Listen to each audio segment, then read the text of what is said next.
McDonald. The referee spotted that, called it back, and McGrillen was sent off. Wayne Foster got involved with McDonald, his ex-teammate as well. But Jim Fleming perhaps spotting this. Pretty soft really, handbags at 20 paces. Nothing compared to the Battle of Brockville last time round when 3 were sent off. McGrillen's off this time, and Falkirk really with it all to do. Down to 10 men, into the second half now, and the second goal for Murdo McLeod's men. And this time it's David Moss. 2-0 to Thistle, and that's the strike that counts. Moss, who works as an insurance man, gets his 3rd goal in 2 games, and he's already proving to be a great signing. Well, a route 1 goal really killed off Falkirk.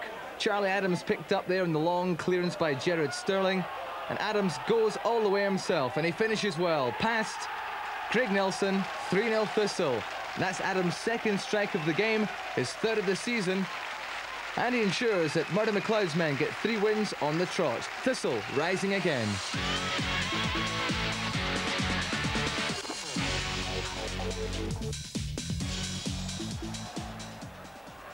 Thistle had the best of the first half chances. Gareth Evans sent through Charlie Adams. He then plays Catch Me If You Can with David Wiley. And that's surely a chance for Gerard Sterling, but the goalie off his line wasn't punished.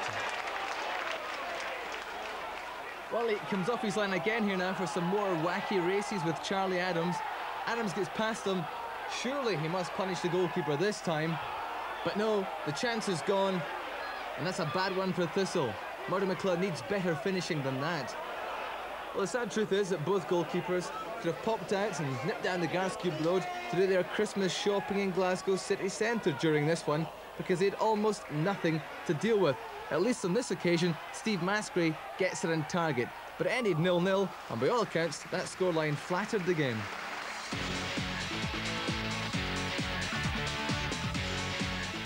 I don't think there's going to be a lot of goals in. Certainly a different case here, not a boring game at Love Street. Loads of goals coming up. Billy McDonald there, not far away from getting Thistle's 1st goal in over a month. On that same day when Thistle got the goal, Saints got their last point. Something had to give today. Junior Mendes wasn't far away that time. Murdo McLeod's men were the first ones to break their duck. Derek McWilliams got away from Jim Dick, and Evans evades the tackle from McWhirter, and it's 1-0 the Jags. Gareth Evans poked home his 10th goal since joining up at Firhill from Hibs. A Derek McWilliams cross also set up Thistle's 2nd goal, with help from Martin Baker's clearance. David Moss got on the end of that, and it's 2-0. Great goal, and the Thistle fans enjoy a great volley by David Moss. Combe had no chance as that whizzed into the bottom corner. Tony Fitzpatrick must have done his job at half-time. It certainly worked for Mark Yardley, whatever it was. How's that for a finish? Saints pull one back. Mark Yardley picks the ball out of the net after his strike. He's the man taking this game by the scruff of the neck for Saints. Thunderous strike, nasty bounce, and Hillcoat's beaten. Well, the game really hinged on this couple of minutes. A mistake there by Callum Milne lets in Yardley again. And what do you know? 2 goals in 2 minutes for Yardley. St Mirren 2, Thistle 2. Watson set him up. Nasty deflection. Off Milne, into the back of the net. Yardley does it again for Saints. The completed comeback of the year in the 71st minute. McLaughlin's header, finished off there by Paul Fennick. The Canadian grabs goal number 3, and it's 3 points for the Saints. A terrible defensive goal for the Jags, just about the whole team in the 6-yard box, but Fennick still got through, 3-2. And we almost get goal number 6. Derek McWilliams' header, great save by Alan Combe, saves the 3 points for the Paisley men. The ability at the club is fantastic, and Thistle's promotion ambitions have been thwarted recently, while cash-strapped Dundee have rallied. The Taysiders took the lead at Firhill in the 16th minute. That's Adamchuk who picks out Ian Anderson. And how about that for a finish? Oh yes was right.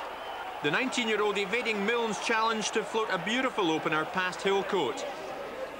Murdo MacLeod's men did have a chance to pull level though. Derek McWilliams inches away there.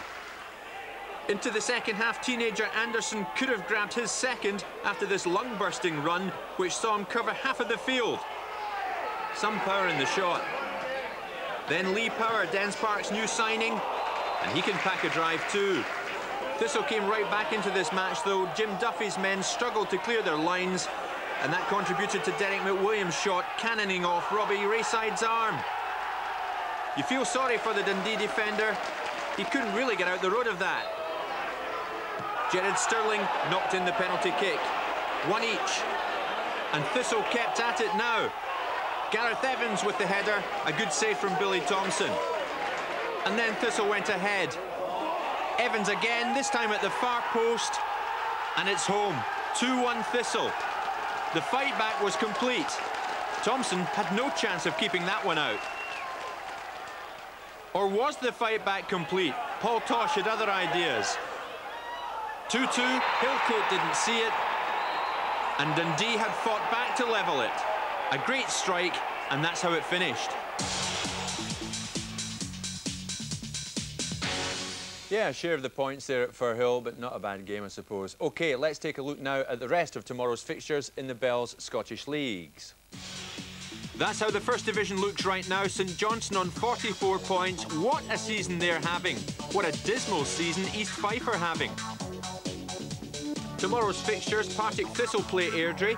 It's Clydebank St Johnstone, Dundee. On to Firhill now, where Murdo MacLeod's Thistle were looking to take something off second bottom Stirling Albion. Jared Sterling, unlucky there for the Jags. Well, he did well there, but look at this dreadful pass back here by Jared Sterling. Stuart McLaren picks it up, and it's 1-0 Stirling Albion. And what about this for a Skippy impersonation? 37 minutes gone, dreadful mistake there, and McLaren slots it past Hillcoat. Tell you what, they'll kangaroo the day he did that. Well, Thistle coming forward now in the second half. Andy Lyons there, pulling off a great save by Mark McGowan.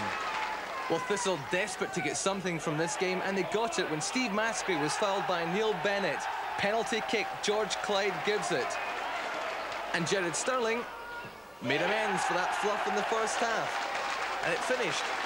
Thistle 1, Stirling Albion 1. 2 points lost though for Murdo's men. Yeah, Murdo wants them to win at home, obviously. Well, that's about it for this shortened edition of Scots. On to Capello now with Partick Thistle's Jared Sterling lining up the free kick there. And the young defender almost added to his remarkable goals total. Similar circumstances now, but this time Sterling hits the back of the net. After 8 minutes, it's Morton 0, Partick Thistle 1. Jared Sterling's 9th goal of the season. Well, Murdo MacLeod's men had most of the first half pressure, but Morton and Alan Mahood still found their way through on Hillcoat's goal. That was unlucky. Well, after 25 minutes, Morton pulled level. The ball fired into the penalty box and touched over the line there by Warren Hawke. Morton 1, Partick Thistle 1. Thistle defence calling for a handball, but really they've only got themselves to blame. They should have got in the road of that one. Warren Hawke takes his chance. Morton were level for just 9 minutes. Referee Les Mottram waves play on there after the foul on Gareth Evans. Pass through to David Moss, and he's past the goalkeeper. 2-1 to the Jags. Steve Maskery pokes the ball through. Moss is onside, and he takes his chance well. Well, the Greek side trailing 2-1 going into the second half, almost levelling here. Paul Blair to John Anderson. And that's the second time Morton have hit the metal in this game. Hopes of a recovery dash now as Davy Farrell's free kick finds its way to Stephen Docherty. And that's a good finish by the substitute. 9 minutes from time, the 3-1 victory secured by Docherty. Thistle now move up to third spot in Division 1. I think now we've lost twice in the last 16 matches, so it's a reasonable run. Earlier on it was too many draws, it was keeping us in the pack, but if we can produce results like we did today, I'm sure that'll get us up to be a challenging side. OK, time for another short break. Next up, it's a forum. We're back in a couple of minutes. In some much-needed transfer cash. Tomorrow, they line up against the man who sentenced them to their miserable existence in Division 1. For a club needed a cup run, it's Thistle. They've been starved of any real revenue in the 9 months since they were relegated. Crowds are down, but they're still paying out Premier wages. They have nothing to spend, so a few cup games would delight the accountant. It's a real struggle against the odds. We know we've got a small squad. Even coming for the Motherwell game, we're struggling to get a 14-man pool put together. But the attitude of each and every player at Firhill has been great this season. And as long as I can get the 11 strongest on the park, I'm quite happy. One of those is high-scoring fullback Jared Sterling, a target for a number of clubs, including Liverpool. Thistle want over £300,000 for the 20-year-old. I'm surprised that I've stayed in the team and that, but I've been playing well and the gaffer's kept me in. Just as long as I keep playing well this season, I don't get put out. I mean, you've got a remarkable goals tally as well, 9 goals, and of course you're a fullback. I mean, how do you manage to score so many? Well, I've all come from dead ball situations, and I'm happy to get on the end of them scoring. And his manager could rocket a ball into the net too in his playing days. He does a good shot when he sees one. Well, Rangers have got George Alberts, but I think Jerry hits the ball just as sweet as he does, and I think he scored more goals this season than him as well. 9 goals from left backs, it's a good return. Thistle's problems began when they lost the playoff to Dundee United, and a goal by Motherwell's recent signing Owen Coyle. The striker has scored 3 goals in 3 games for his new side, is ready for a hot reception. I think, Thistle were 20 seconds from staying in the Premier League when we got the equaliser to force an extra time, and fortunately enough I was able to get the winner, so I don't think I have too fond memories of it. We've plenty of goals at McDiarmid Park, but sadly not here at Firhill. 35 minutes were played before either keeper was called into action. Saints' Alan Combs saving there. From Thistle's, Andy Lyons. Combs' opposite number, John Hillcoat, had to look sharp a few minutes later. Mark Yardley testing him from Brian Smith's cross.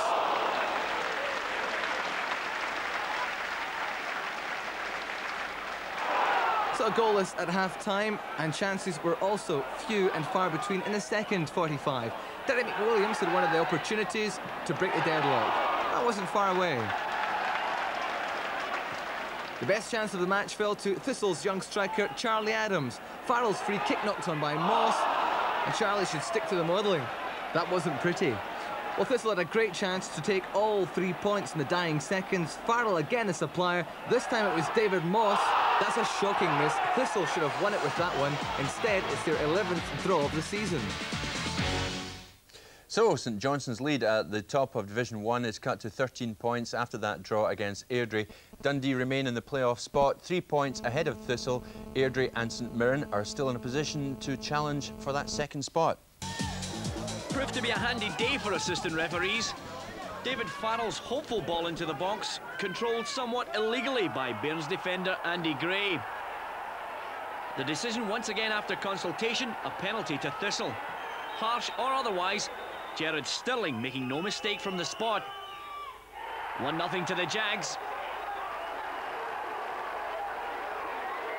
This game then turned into the Kevin McAllister show, as the Brockville favourite showed just why Alex Totten brought him back from Hibernian.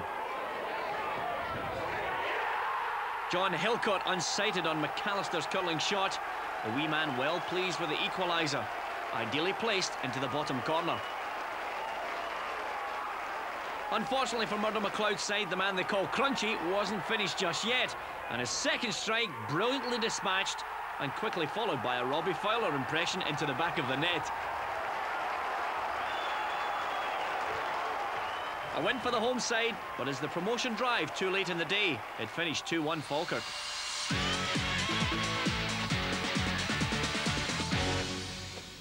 OK, so that's the way the Bells' first division stands this evening. St Johnstone's defeat means their lead is cut to 10 points. Dundee's still holding on in that second playoff place, 2 points ahead of St Mirren. Thistle are not out of it either in 4th spot. Well, Stuart, Alec, what did you make of those scenes at... That's Tommy Burns watching there at the top of your picture, and at the bottom left it's Roy Evans, the Liverpool manager, watching this young man here, Ricky Gillis. He could be heading, of course, to Anfield. Well, St Mirren took the lead in this game after 11 minutes. The header there from Stephen McGarry, put into his own net by Thistle defender Greg Watson. It's just not been Thistle's season, has it? The header down by the 17-year-old McGarry, who's being lined up as Gillis' replacement, and the defender could only watch in agony. Now, 2-0, followed shortly after that. Another blunder at the back there, and Stuart Munro puts the ball in the back of the net for St Mirren. The former Rangers man gets a goal in his last game for St Mirren. 2-0 attended.